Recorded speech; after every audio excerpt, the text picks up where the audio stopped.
Hello again everyone, welcome back again di All Coins Update. Hari ini kita udah update untuk Solana. Jadi teman-teman buat yang belum lihat ya, boleh banget mampir ke grup Telegram kita. It's free. Make sure kalian cek linknya di kolom deskripsi and klik link untuk bergabung di grup Telegram kita.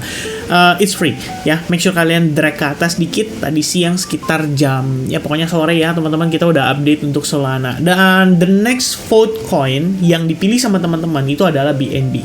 So kita bakal bahas untuk BNB di dalam video update ini, and then after BNB mungkin besok ya kita akan discuss untuk Dogecoin. Before kita start, saya pengen say thank you banget buat teman-teman semua yang udah kasih support di previous video untuk Bitcoin. I really appreciate it ya.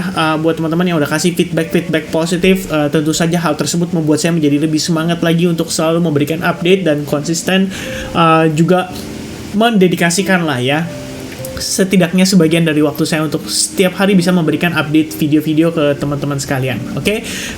So tanpa berpanjang lebar lagi, kita langsung aja start untuk update dari BNB. Nah teman-teman sekalian, BNB di sini kita nggak bisa bilang dia dalam keadaan yang sangat positif ya. Level yang perlu teman-teman antisipasi untuk BNB so far adalah di level yang sama, yaitu di $225.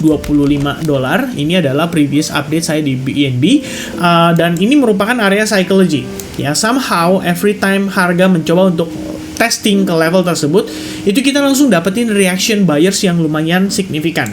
Dan saya juga bisa bilang ya, sebenarnya BNB ini adalah salah satu koin anti short ya, anti sell, anti short. Karena setiap kali kita ngelihat sentimen mulai ke arah yang negatif, BNB itu selalu punya cara untuk recovery. Entah itu dengan launchpad, entah itu dengan Twitter dari CZ, dan lain sebagainya.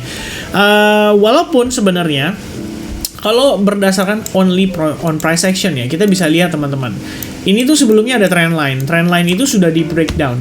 After that, beberapa hari lalu atau waktu lalu, kita ngelihat upaya BNB ya untuk kembali recovery di atas level tersebut atau di atas level $260 yang mana merupakan area major support resistance juga, yang ada malah jadi seperti proses break and retest ya, retest atau retracement terhadap level $260 sekaligus trend line yang tadi kita mention ya. Setelah itu BNB mengalami rejection, kembali mengalami penurunan, dan tentu saja tidak lepas juga dari kondisi negatif daripada Bitcoin juga yang membawa BNB menjadi lebih tertekan gitu ya. Nah, kalau teman-teman zoom in, kita ngelihat BNB sebelumnya sempat terkonsolidasi aja nih ya, di antara harga $245 dan di harga 239 sampai $240 more or less-nya. Lalu pada pergerakan kemarin BNB akhirnya close di bawah area atau di bawah level range tersebut. Dan ini tentu saja mengaktifasi lebih banyak selling pressure yang bisa masuk ke dalam pergerakan harga untuk si BNB. Nah, satu consideration saya lagi adalah secara pergerakan dalam beberapa waktu terakhir, kita sebenarnya bisa sedikit mengasumsikan bahwa ada potensi kita bergerak di dalam sebuah channel. Dan channel ini kalau buat gambaran besar seperti sebuah ascending channel atau berpotensi menjadi bearish flag pattern, which means ada possibility yang lumayan tinggi untuk si Binance atau BNB di sini kembali breakdown dan maybe retest terhadap level seperti $225 and even lower terhadap lowest pada tanggal sekitaran 19 Juni 2022, dan itu di kisaran $200. Oke. Nah, untuk harga sampai ke sana, saya pikir kita perlu satu buah katalis yang terjadi pada cryptocurrency, terlepas dari apakah itu diakibatkan oleh Bitcoin, apakah itu diakibatkan oleh sentimen terhadap nilai dolar, atau mungkin terhadap stock market.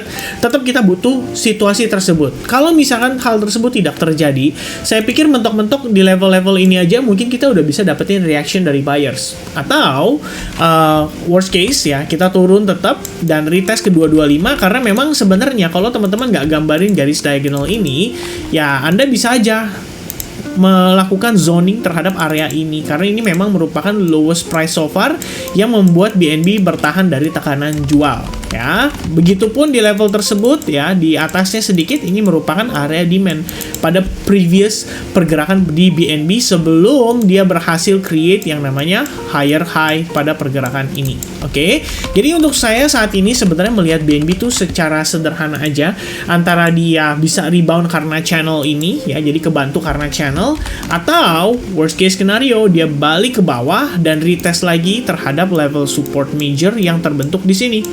Ya, jadi $232,5 atau $225 ya pada time frame daily itu akan menjadi salah satu level yang paling penting untuk pergerakan BNB ke depannya. Oke. Nah, teman-teman sekalian, seperti yang tadi kita notice ya, karena sebelumnya kita terkonsolidasi di dalam range terbatas seperti ini, kita bisa sedikit mempertimbangkan bahwa target daripada BNB dengan breakdownnya ini itu masih bisa mencapai harga yang lebih rendah lagi. Ya, kita cuma ngukur dari seberapa lama dia terkonsolidasi di dalam range tersebut, dan setelah breakdown berarti ada possibility kita untuk testing sejauh volatilitas yang terjadi di dalam range price tersebut. Oke, dan seperti yang tadi kita mention di time frame besarnya ya, di sini merupakan area demand juga.